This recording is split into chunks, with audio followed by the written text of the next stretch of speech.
जय हिंद दोस्तों, मैं हिमांशु आपका अपने चैनल में स्वागत करता हूं। तो आज के सेशन में आपके लिए बहुत ही ज़्यादा इंपॉर्टेंट टॉपिक लेकर आया हूं, जो हिंदी में सर्वाधिक इससे क्वेश्चन बनते हैं, ये कह सकते हैं, या फिर कि हिंदी में भाषा से यानी कि बोलियों से, उपभाषाओं से काफ़ी क्वेश्चन बनते हैं। लगभग अगर 50 क्वेश्चन मिलेंगे तो इस टॉपिक से आपको 3 से लेकर 5 क्वेश्चन मिलने ही मिलने हैं। तो बिना समय गवाए हुए हम सीधे क्वेश्चन पे आते हैं, सीधे टॉपिक पर आते हैं। तो अगर बात करते हैं कि हिंदी में अगर देखा जाए,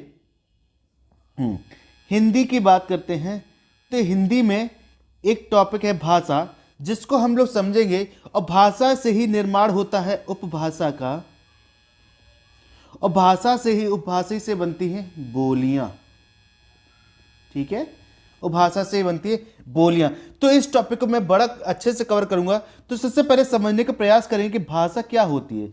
तो भाषा क्या होती है कि संचार का एक प्राथमिक वाहक माना जाता है, संचार का एक प्राथमिक वाहक माना जाता है। और भाषा का जो भाषा है किससे मिलकर बना है, तो भाष धातु से मिलकर बना है। ठीक है, भाषा एक भाष धातु से मिलकर बनता है। या फिर ये बोल सकते हैं भाषा की धातु क्या कहलाती है, तो भाषा की एक भाष धातु कहलाती है, जो एक संचार का प्राथमिक वाहक माना जाता है। यानी किसी भी व्यक्ति को बोलने के लिए, किसी भी व्यक्ति को बोलने के लिए एक माध्यम की आवश्यकता होती है, जिसके माध्यम से हम लोग अपने आचार विचार भावों को दूसरों को समझाने का प्रयास करते हैं, और दूसरों के आचार विचार भावों को खुद समझने का प्रयास करते हैं। बच्चे क्या कहलाती है, भाषा कहलाती है। ठीक है, यानी कि ये एक संचार का प्राथमिक वाहक है। संचार मतलब बातचीत करना। ठीक है, अब कह सकते हैं कि हिंदी को विश्व की, हम यहाँ पे हिंदी भाषा की बात कर रहे हैं बच्चा, हम लोग यहाँ पे केवल हिंदी की बात कर रहे हैं। ठीक है, हिंदी को विश्व की भाषाओं में लगभग कौन सी नंबर की भाषा, लगभग ये 3000 भाषाएं हैं, विश्व की 3000 भाषा हैं, उनमें से सबसे प्राथमिक रूप या प्राचीनतम रूप माना जाता है। ठीक है, अब हिंदी का जो विकास हुआ है वो कैसे कैसे हुआ है, हम लोग उसको आगे समझने का प्रयास करेंगे। बात सही है ना। चलिए, भाषा एक संचार का प्राथमिक भाग माना जाता है। भाषा व्यक्ति की अभिव्यक्ति का विकास करती है। किसका विकास करती है, भाषा व्यक्ति की अभिव्यक्ति का विकास करती है। किसी की भी कोई भी भाषा होती है, वो उसकी अभिव्यक्ति बताती, कल्चर बताती है। ठीक है, बात सही है ना कि भाषा संस्कृति का भी विकास करती है। यानी कि भाषा किसका विकास करती है, संस्कृति का भी विकास करती है। ठीक है, बात सही है ना। चलो, अब कहता है, अब यहीं से एक क्वेश्चन बनता है कि भाषा का छोटा रूप क्या कहलाता है। भाषा का छोटा रूप कहलाता है उपभाषा, और उपभाषा से बनती हैं बोलियां। ठीक है, या फिर हम ये कह सकते हैं छोटे रूप में भाषा एक बड़ा रूप होता है। क्या होता है, एक बड़ा रूप होता है, उससे छोटा रूप बनता है उपभाषा, और उपभाषा सबसे छोटा रूप बनता है बोलियां। कह सकते हैं छोटे से जगह में बोले जाने वाले को हम लोग क्या बोलते हैं, बोलियां। जब उसका विकास होता है बच्चा, तो वो हम किस में बन जाती है, वो उपभाषा का रूप ले लेती है। और जब उपभाषा का और विकास होती है तो वो एक भाषा का रूप ले लेती है। ठीक है, आपको समझ में आया होगा, आई होप। चलिए आगे चलते हैं। तो बोला गया है बोली में साहित्यिक रचना नहीं होती है। मैंने बताया आपको कि बोलियों में साहित्यिक रचना नहीं होती है। अब क्यों नहीं होती है, तो जरा सुनिएगा, इस बात को समझेंगे। ठीक है, क्योंकि भाषा लगभग हमारे एक बड़े एरिया में बोली जाती है, और उपभाषा उसके एक छोटा रूप यानी कि कुछ छोटे रूप में बोली जाती है, और बोलियां उससे कम छोटे क्षेत्र में बोला जाता है। तो कुल मिला के हमारा जो देश है, भारत देश है, भारत देश एक बहुत बड़ा देश है, और बहुत सारे छोटे छोटे संघ से मिलकर बना हुआ है, छोटे छोटे टुकड़ियों से मिलकर बना, छोटे छोटे शहर, और शहर से गांव, और गांव से छोटे छोटे एक खंडों से मिलकर बना है। तो क्या है, हर जगह की बोली, हर राज्य की बोली और हर शहर की बोली में बहुत बड़ा फर्क होता है। अब एक छोटे से सीमित में रहने वाले लोगों की छोटी सी कुछ बोली हैं, वो अपने हिसाब से सभ्यता के अनुसार, संचार के माध्यम के अनुसार कुछ भाषा का निर्माण करते हैं, जिनको बोलियां कहते हैं। अब हो सकता है उन्होंने अपने बोलियों में कुछ लिखा, लेकिन क्या ये कन्याकुमारी में बैठा हुआ व्यक्ति, कन्याकुमारी में बैठे हुए व्यक्ति की क्या जम्मू कश्मीर की बोलियों को पहचान पाएगा? क्योंकि वहां पे बोलने का तरीका, रहन सहन का तरीका, हर तरीके का अलग है, तो वहां की लिखी हुई चीजों को नहीं समझ पाएगा। इसीलिए बोला गया कि बोलियों में साहित्यिक रचना नहीं होती है। ठीक है, बोलियों में साहित्यिक रचना नहीं होती है। लेकिन अगर किसी बोली में साहित्यिक रचना होने लगती है, जब किसी बोली में साहित्यिक रचना होने लगती है, तो वह बोली बोली न बन के उसका विकास हो जाता है। ठीक है, अगर वैसे तो बोलियों में साहित्यिक रचना नहीं होती है, लेकिन अगर बोलियों में साहित्यिक रचना होने लगती है, तो वो बोली बोली न रह के फिर वो किस में रूप में लेती है? उपभाषा का रूप लेती है। और उपभाषा जब विकास हो जाता है तो वह एक भाषा के रूप में ले जाती है। जैसे कि हम लोग बात करते हैं, जैसे कि पूरे राष्ट्र में हिंदी को मानक रूप मिला, लेकिन हिंदी का भी आविष्कार हुआ हुआ ना, हिंदी का भी आविष्कार हुआ होगा ना। ठीक है, बात सही ना। अब जैसे कि भोजपुरी ले लें, तो भोजपुरी पहले क्या थी? पूर्वांचल में बोली जाती थी। कहाँ थी? पूर्वांचल, बिहार राज्य में बोली जाती। तो क्या भोजपुरी के लोगों को या वहाँ की जो भाषा या बोलियों को लोग जानते थे? नहीं। लेकिन जैसे जैसे उन बोलियों का निर्माण हुआ, वो अब भाषा में कन्वर्ट हुई और आज राष्ट्र स्तर की भाषा बन गई है भोजपुरी, जिसको मान्यता प्राप्त हो गई है राजभाषाओं में। ठीक है, बात सही है ना? ठीक है, चलिए आगे चलते हैं। ये चीज समझ में आई कि नहीं? ठीक है, तो भाषा का सबसे छोटा रूप क्या कहलाता है? बोली कहलाता है। भाषा का सबसे छोटा रूप क्या कहता है? बोली कहलाता है। भाषा सब भाषा का निर्माण होता है और उपभाषा छोटे रूप में बोलियों का निर्माण करती है। ठीक है, तो यह बोली बोली न रह के उपभाषा बन जाती है। जैसे कि मैंने बोला कि अगर किसी बोली साहित्यिक रचना होने लगती है तो वह बोली का विकास हो जाता है, मैंने समझा दिया। तो वह बोली बोली न रहकर किस भाषा को किस में बन जाती है? उपभाषा को निर्माण होती है। भारत में लगभग 180 मिलियन लोग हिंदी को अपनी कौन सी भाषा के रूप में मानते हैं? मातृभाषा के रूप में मान लेते हैं। ठीक है, हिंदी को अपनी मातृभाषा के रूप में मानते हैं। ठीक है, और 300 मिलियन लोग हिंदी को अपनी दूसरी भाषा के रूप में मानते हैं। बात सही है ना? भारत में कितने लोग? 180 मिलियन, यानी कि 1 मिलियन बराबर होता है, 1 मिलियन बराबर होता है लगभग 10 लाख। कितना होता है? लगभग 10 लाख। तो अब सोचो कितने मिलियन लोग हैं? 180 इंटू 10 करते हैं तो समझ जाइए कितना होगा। ठीक है, लगभग हम 10 लाख करते हैं तो समझ लीजिए कितना होगा। ठीक है, बात सही है ना? ठीक है, बात सही है। चलिए अब आगे बात करते हैं। तो 300 मिलियन लोग क्या करते हैं? हिंदी का उपयोग दूसरी भाषा के रूप में करने लगे हैं। यहीं पर एक आपके क्वेश्चन आता है कि भारत में सबसे ज्यादा प्रयोग की जाने वाली भाषा प्रथम कौन सी है? तो हिंदी है। और दूसरी कौन सी है? हो गई है उर्दू। ठीक है, बात सही है ना? ये दो भाषा है, प्रथम रूप में हिंदी, फिर उर्दू, फिर और भी भाषा है। ठीक है, चलिए बात सही। अब हिंदी भाषा का विकास कैसे हुआ है उसको हम लोग समझते हैं। तो हिंदी का विकास कैसे हुआ? सबसे पहले आई संस्कृत भाषा। ठीक है, संस्कृत भाषा को बोला गया देवों की भाषा। कौन सी थी? देवों की या वेदों की भाषा। देवों या वेदों की भाषा हम बोल सकते हैं संस्कृत। संस्कृत से विकास हुआ पाली का। ठीक है, पाली से बना प्राकृतिक और प्राकृतिक से बना अपभ्रंश। और अपभ्रंश क्या है? अपभ्रंश से एक विकास हुआ है जिसको हम लोग बोलते हैं आवहट्य। ठीक है, अपभ्रंश से ही निकल के आया है आवहट्य। ठीक है, आवहट्य है। ये कहीं ना कहीं एक मिश्रित भाषा थी। ठीक है, हिंदी का प्राचीनतम रूप था और यहीं पर फिर हिंदी का विकास हो गया इससे। ठीक है, हिंदी का विकास हुआ। बात सही है ना? ठीक है, इतनी बात समझ में आई आपको? तो अब समझते हैं। ठीक है, बात सही है ना? तो कुल मिला के मैंने आपको बता दिया कि लिपि क्या होती है। भाषा की अभिव्यक्ति ही क्या कहलाती है? लिपि कहलाती है। भाषा की अभिव्यक्ति क्या कहलाती है? लिपि कहलाती है। ठीक है, बात सही है। चलिए आगे चलते हैं। ठीक है, अब समझते हैं। तो कुल मिला के हिंदी भाषा की भी कोई ना कोई लिपि थी। हिंदी भाषा की भी कोई ना कोई लिपि थी। तो हिंदी की जो लिपि थी वो थी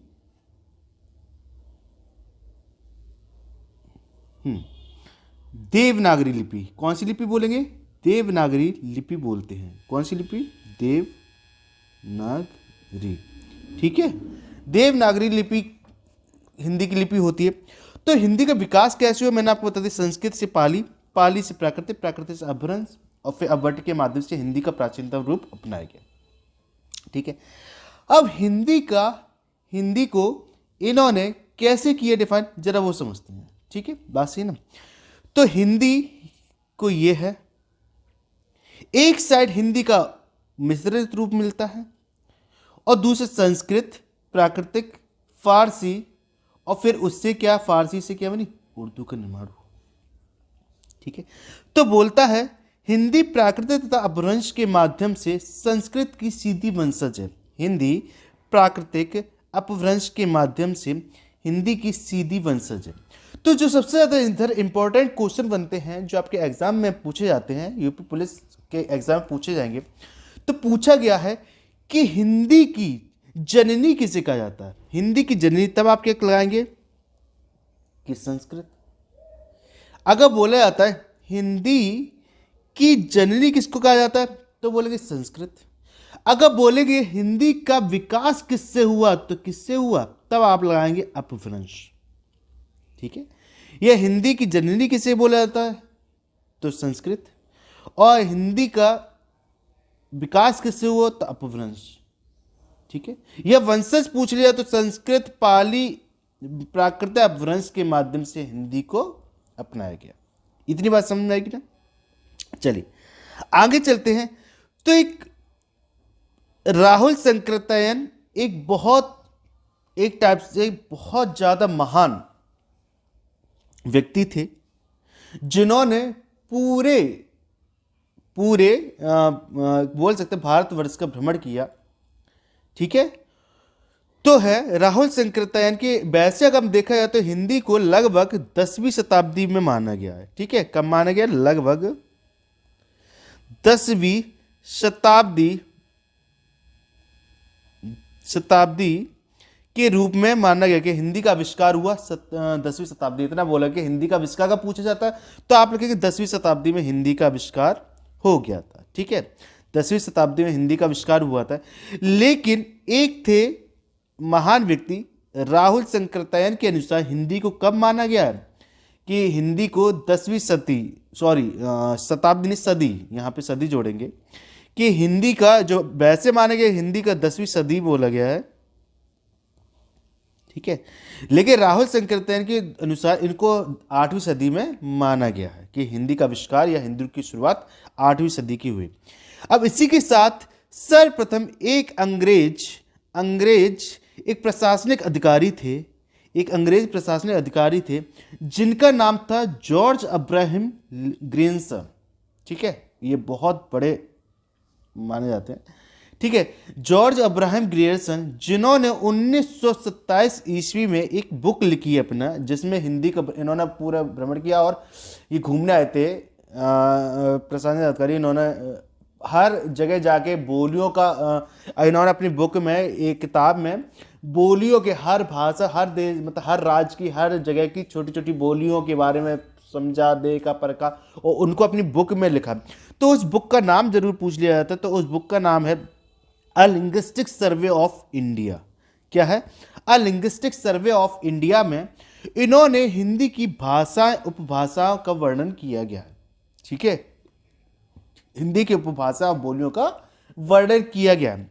तो बात कर लेते हैं हिंदी की कितनी उपभाषाएं। तो सबसे पहले क्वेश्चन पूछा जाता है कि हिंदी में कितनी उपभाषाएं, तो आप लगाएंगे 5 तरीके की उपभाषाएं हैं। तो ये 5 तरीके की भाषाएं कौन कौन सी हैं?